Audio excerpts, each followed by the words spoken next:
नमस्कार मित्रांनो, स्वागत आहे तुमचं पुन्हा एका नवीन व्हिडिओमध्ये. मित्रांनो, ॲपलनं आपल्या काही उत्पादनांच्या किमती 20% वाढवण्याचा निर्णय घेतला आहे आणि दक्षिण कोरिया सरकारनं इक्विटीवरील नफ्यावरती कर लावण्याच्या मांडलेल्या प्रस्तावामुळे गुंतवणूकदारांच्या आर्टिफिशियल इंटेलिजन्स आणि चिप संबंधित शेअर्सच्या भावनांवरती नेगेटिव्ह इम्पॅक्ट झाल्यानं आपल्याला 26 जून म्हणजेच शुक्रवारी एशियन मार्केट्समध्ये 6% आपल्याला करेक्शन पाहायला मिळालं. दक्षिण कोरियाचा कॉस्पी हा निर्देशांक शुक्रवारी 5.8% घसरणीसह बंद झाला.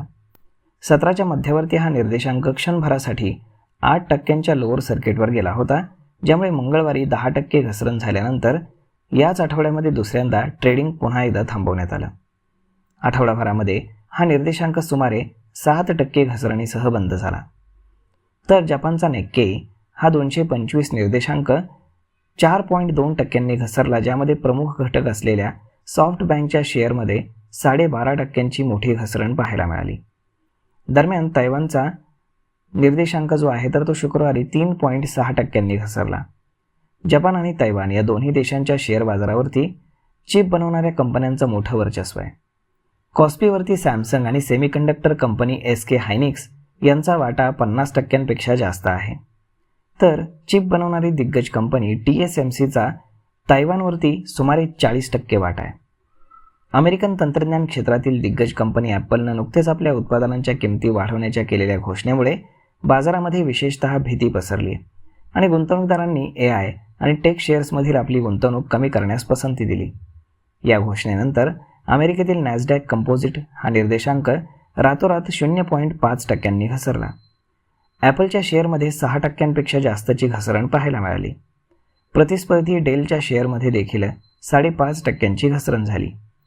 अमेरिकेतील इतर सर्व मोठ्या टेक कंपन्यांचे शेअर्स देखील घसरणीसह बंद झाले. एशियामध्ये शुक्रवारी SK हायनिक्सच्या शेअरमध्ये 8%हून अधिकची घसरण पाहायला मिळाली. तर TSMC आणि सॅमसंगचे शेअर्स 2 ते 5% घसरले. दरम्यान मोहरमच्या निमित्तानं शुक्रवारी भारतीय बाजार मात्र बंद होते. ॲपलच्या दरवाढीमुळे हे निश्चित झालं की चिप्सचा तुटवडा लवकरच दूर होण्याची शक्यता नाही. जर ॲपलसारखी मोठी आर्थिक ताकद असलेली कंपनी हा वाढलेला खर्च पचवू शकली नाही तर संपूर्ण उद्योगाला किमती वाढवत राहण्यास भाग पडेल. याचा परिणाम अखेरीस नफ्याचं प्रमाण कमी होत जाईल आणि विक्री मंदावण्यात होईल, ज्यामुळे त्यांच्या काही ग्राहकांना नवीन उत्पादनं खरेदी करणं हे आवाक्याबाहेरचं ठरेल, असं एका संशोधनातनं समोर आलं आहे. अलीकडेच जागतिक स्तरावर झालेल्या AIच्या वाढत्या वापरामुळे चिप्सच्या किमतींमध्ये झालेल्या वाढीचं कारण देत ॲपलनं आपल्या iPad आणि मॅकबुकच्या किमतींमध्ये 20% वाढ केली. तसेच TV आणि होम पॅड्सच्या किमतींमध्ये देखील वाढ करण्यात आली. एखाद्या घटकाच्या किमतीमध्ये इतकी मोठी आणि इतक्या वेगानं वाढ आम्ही यापूर्वी कधीही पाहिलेली नाही. आतापर्यंत आम्ही आमच्या ग्राहकांना या दरवाढीपासून वाचवत होतो, परंतु आता आम्ही अशा टप्प्यावर पोहोचलो आहोत जिथे आम्हाला अनेक उत्पादनांच्या किमती वाढवण्यास सुरुवात करणं आवश्यक आहे, ज्यामध्ये आज iPad आणि मॅकबुकसाठी केलेल्या दरवाढींचा समावेश आहे, असं कंपनीनं त्यांच्या निवेदनामध्ये म्हटलं आहे. हे अशा वेळी घडलं आहे जेव्हा ग्राफिक्स आणि मेमरी चिप्सच्या तुटवड्यामुळे आणि वाढत्या किमतींमुळे जगभरातील अनेक कंपन्यांवरती दर वाढवण्यास भाग पडले. जागतिक चिप बाजारामध्ये SK हायनिक्स, सॅमसंग आणि मायक्रॉनसारख्या काही मोजक्या कंपन्यांचं वर्चस्व आहे. या कंपन्यांनी जास्त नफ्यामुळे AI डेटा सेंटर्ससाठी वापरल्या जाणाऱ्या हाय बँडविड्थ मेमरी चिप्स यांच्या उत्पादनावरती लक्ष केंद्रित केले. त्यामुळे फोन, कम्प्युटर, लॅपटॉप आणि इतर इलेक्ट्रॉनिक्ससारख्या ग्राहक उपकरणांमध्ये वापरल्या जाणाऱ्या इतर चिप्सच्या उत्पादनाच्या क्षमतेमध्ये मोठी कपात करण्यात आली आहे. यामुळे ग्राहक इलेक्ट्रॉनिक्ससाठी लागणाऱ्या चिप्सचा तुटवडा निर्माण झाला आहे. परिणामी किमती प्रचंड वाढलेल्या आहेत. रॅमेगेडॉन तुटवडा म्हणून ओळखल्या जाणाऱ्या या परिस्थितीमुळे HP, डेल आणि Asus सारख्या कंपन्यांनी अलीकडच्याच काळामध्ये दरवाढ केलेली आहे. ॲपलनं दरवाढ जाहीर केल्यानंतर काही तासातच गेमिंग कन्सोल बनवणाऱ्या Xboxनं देखील 25%पर्यंतची दरवाढीची घोषणा केली. त्यानंतर शेअर बाजारातील गुंतवणूकदारांना असं वाटलं की अवास्तविक नफ्यावरती कर लावण्याच्या सरकारच्या नवीन प्रस्तावामुळे दक्षिण कोरियाच्या बाजारावर देखील दबाव आला. नुकत्याच सादर करण्यात आलेल्या या प्रस्तावानुसार शेअर्स आणि स्थावर मालमत्ता यांच्यासारख्या मालमत्तेतून मिळणाऱ्या नफ्याला प्रत्यक्ष करपात्र उत्पन्न मानलं जाणार आहे. मंगळवारी दक्षिण कोरियाचा बाजार 10% घसरला होता, ज्याला ब्लडी ट्यूजडे असं म्हटलं गेलं. या नवीन प्रस्तावामुळे आधीच ताणलेल्या AI रॅलीची चिंता वाढलेली आहे.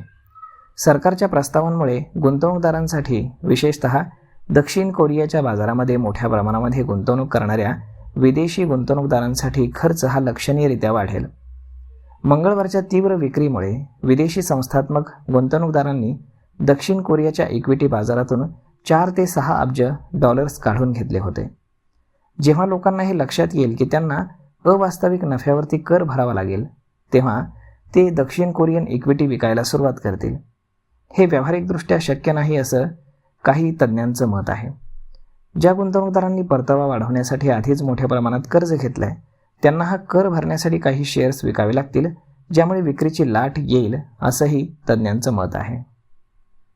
तर मग मित्रांनो, अशा पद्धतीनं जगभरातील शेअर बाजार का कोसळत आहेत आणि यामध्ये रॅमेगडॉन संकट हे नक्की काय आहे, हेच आपण आजच्या व्हिडिओमध्ये जाणून घेण्याचा प्रयत्न केला आहे.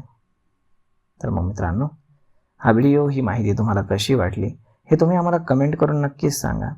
आणि जर आवडली असेल तर आपल्या जवळच्या मित्रमंडळींसोबत देखील हा व्हिडिओ तुम्ही शेअर करायला विसरू नका. धन्यवाद.